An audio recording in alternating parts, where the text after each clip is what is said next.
Let's make some cosplay. G'day fellas, how you going? Welcome to the first episode of Coscraft with mangalphantom, a new monthly segment I'll be running on this channel where I'll be running some tutorials on how to use certain products, how-to videos on making particular character props, and just sharing some general knowledge of what I've learned over my years in cosplay. So on this month's episode, we'll be featuring a very handy, very familiar tool in just about everyone's repertoire, the hot glue gun. I don't need to watch this video, I already know how to use a hot glue gun.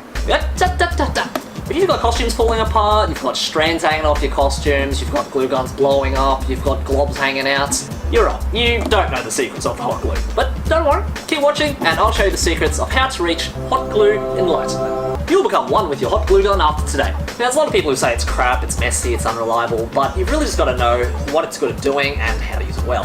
This sword with hot glue, bam, it's clean. This sword sheath, bam, it's clean. Bam, clean, bam, clean. It is possible. So, here I am today, hoping to guide you down your own path of hot glue enlightenment by showing you how to use a hot glue gun well. So today, it's going to feature a no-brand $8 hot glue gun from the discount store, which just about everybody would be using.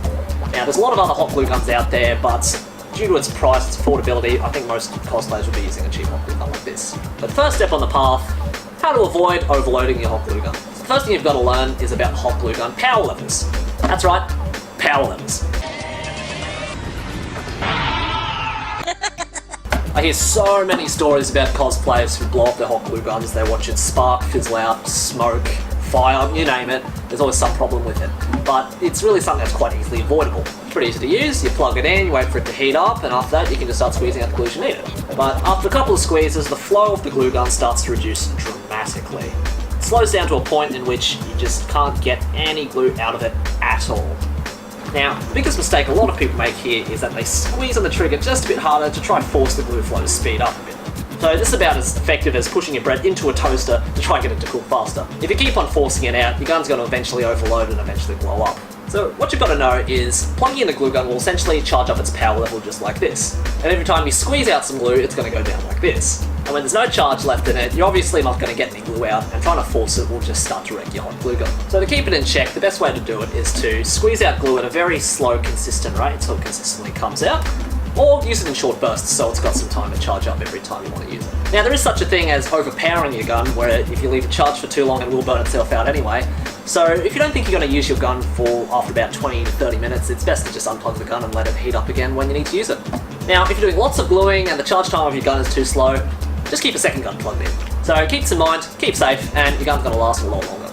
Now, the second step on the path, knowing what hot glue will work with. Unfortunately, it will not work with everything. I think the reason it's got such a bad rep with a lot of people is because it's so convenient to use, they tend to use it as a quick fix for just about everything. But obviously it's a little bit unfair if you're going to use it on something it's not going to work with. So if anything typically lightweight, like foam board, cardboard, wood, even some fabrics, the hot glue is usually quite good to work with. Well, anything that's a little bit heavier, so heavy materials like leather, shiny things like vinyl, metals, plastics, it's going to be a little bit tougher to stick it down and keep it that way. So keep in mind, great for a quick fix, but it's good for some things, not so good for other things. But Mangle, I'm using hot glue on things like foam and cardboard and it's still falling apart. That'll bring us to the third step on our path, how to glue things down properly. Now, unfortunately, I see a lot of people try to glue things down like this. Ow! No. It's actually a bit of an art using the hot glue gun to keep your glue looking clean and proper and making sure it sticks well. Typically tend to glue things down differently depending on the shape of it. For a square piece, the best way to glue it down is like this. Glue a thin strip down around the edges, and a bit through the middle like this. Make sure you don't let the glue cool down too much, and don't spread it too thinly either. And there you go, beautiful. Mwah. And for long pieces, nice squiggle down like this. Squiggles, lots of squiggles. Beautiful. And for bigger pieces, it's pretty much the same as a square. Your focus should be around the edges rather than just the middle. So as best you can, put a big piece of glue just around the edges. Quick cross to the middle. Stick down to whatever you need. Bam. Done. If you're working with a really big piece and you're working with foam, you're lucky because it's a little bit flexible. You can do it in sections. So, glue the first bit as much as you can, and you stick it down. Then, flip it up, do another section. And after that, keep repeating, until the whole thing's done. Bam! Voila. Now, for 3D pieces, very much the same thing. Any little line strips, one down the side, and angle it inwards so the glue squishes out that way, best you can. Bam! Beautiful. If for whatever reason the glue tends to dribble out a bit, just get another piece of foam like this, and just smear it along like that while it's still hot. For some extra reinforcement, grab your glue gun, apply the glue to the inside edge.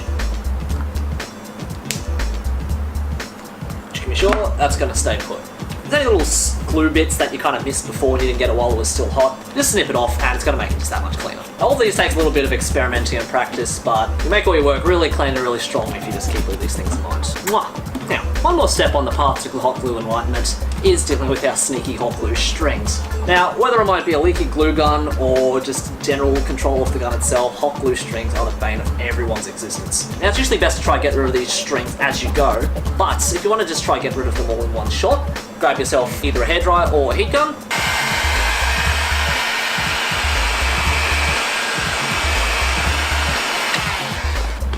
And they're gone. And there you go, 4 steps to hot glue enlightenment.